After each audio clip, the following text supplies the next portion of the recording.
দিবসে আজকের মানববন্ধন কর্মসূচিতে বক্তব্য রাখবেন অত্যন্ত মেধাবী এবং পরিশ্রমী ছাত্রনেতা মানিকগঞ্জ জেলা ছাত্র দলের সিনিয়র সহসভাপতি বন্ধুবর মৃদুল কান্তি মণ্ডল।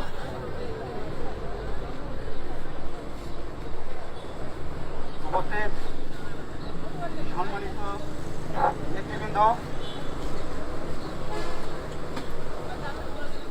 আজকের এই বিশ্ব মানবাধিকার দিবস উপলক্ষে বাংলাদেশ জাতীয়তাবাদী ছাত্রদল কেন্দ্রীভূত কর্মসূচির অংশ হিসেবে মানিকগঞ্জ জেলা ছাত্রদল কর্তৃক আয়োজিত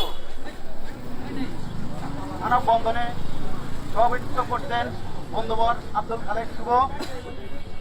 আরো উপস্থিত রয়েছেন মানিকগঞ্জ জেলা ছাত্র দলের বিপ্লবী সাধারণ সম্পাদক সিরাজুর রহমান খান সজীব এবং আরো উপস্থিত রয়েছেন মানিকগঞ্জ জেলা ছাত্র দলের সিনিয়র যুগ্ম সাধারণ সম্পাদক ইহাদুল ইসলাম জিহাদ। আরো উপস্থিত আছেন মানিকগঞ্জ জেলা ছাত্র দলের সাংগঠনিক সম্পাদক সাকিব খান অয়ন। সেই সাথে আরো উপস্থিত রয়েছেন মানিকগঞ্জ জেলা ছাত্র দলের দপ্তর সম্পাদক সোহেল আহমেদ খান ও সহদপ্তর সম্পাদক শাহিনুর রহমান সাইদ সহ সরকারি দেবেন্দ্র কলেজ নগর শাখা সদর থানা এবং বিভিন্ন ইউনিটের নেতৃবৃন্দ সকলকে আমার ব্যক্তিগত পক্ষ এবং মানিকগঞ্জ জেলা ছাত্র দলের পক্ষ থেকে বিশ্ব মানবাধিকার দিবসের সংগ্রামের শুভেচ্ছা ও অভিনন্দন। সংগ্রামের বিগত 15 বছরের শাসনামল থেকে আমরা বিভিন্ন ঘটনার দিকে লক্ষ্য রাখি। তো সেই ঘটনার থেকে বোঝা যায় এই দেশে বিগত 15 বছরে কেমন মানবাধিকার ছিল। বিশ্বজিৎ থেকে শুরু করে আবরার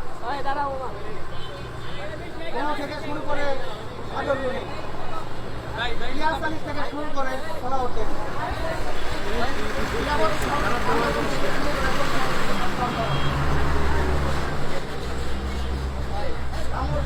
থেকে শুরু করে দুর্গা মন্দির সাতটা চত্বরের হেফাজত ইসলাম থেকে শুরু করে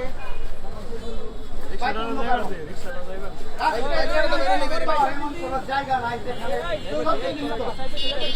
মানবাধিকার লঙ্ঘিত হয়। সম্মানিত সুধী, আমাদের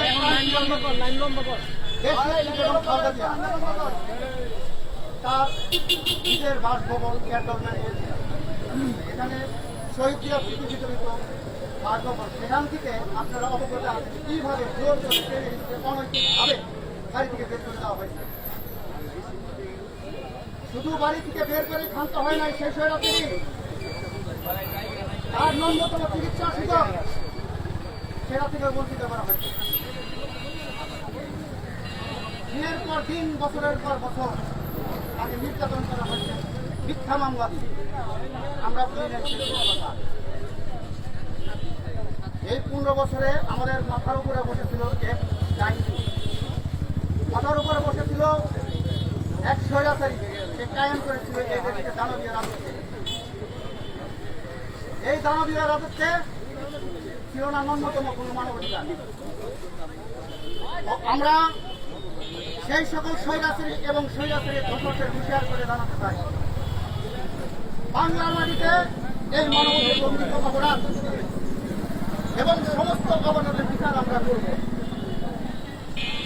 এমন বিচার করব যা এই দেশের ইতিহাসে একটা দৃষ্টান্ত হয়ে থাকে। ভবিষ্যতে বাংলাদেশের কোন জাতি, কোন গোষ্ঠী কিংবা কোন রাজনৈতিক দল যেন পুনরায় এই দেশের মানবাধিকার লঙ্ঘন করার মতো দুঃসাহস না দেখায়। সম্মানিত উপস্থিতি,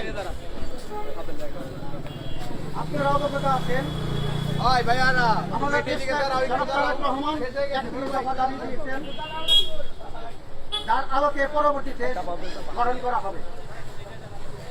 সেই দেশ হবে বৈষম্যহীন দেশ, সেই দেশ হবে অসাম্প্রদায়িক দেশ, সেই দেশ হবে মানবিক দেশ। তো সেই মানবিক বাংলাদেশ গড়ার লক্ষ্যে আমাদের মানিকগঞ্জ জেলা হবে একটা আইডল জেলা।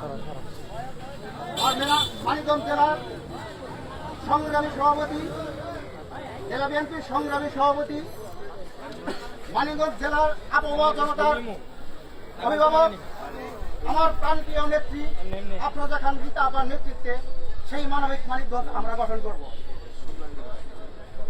সম্মানিত উপস্থিতি, বক্তব্য দীর্ঘায়িত করব না, বিষয় শুনছি।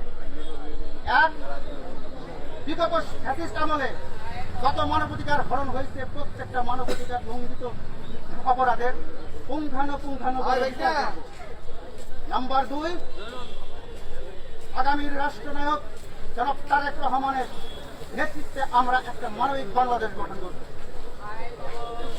সকলকে ধন্যবাদ জানিয়ে আমি আমার সংক্ষিপ্ত বক্তব্য শেষ করছি। বাংলাদেশ জিন্দাবাদ, বাংলাদেশ জাতীয়তাবাদী ছাত্রদল জিন্দাবাদ, শহীদ জিয়া অমর হোক, খালেদা জিয়া জিন্দাবাদ, তারুণ্যের অহংকার তারেক রহমান জিন্দাবাদ, আমার নেত্রী আফরোজা খান জিন্দাবাদ। ধন্যবাদ সবাইকে।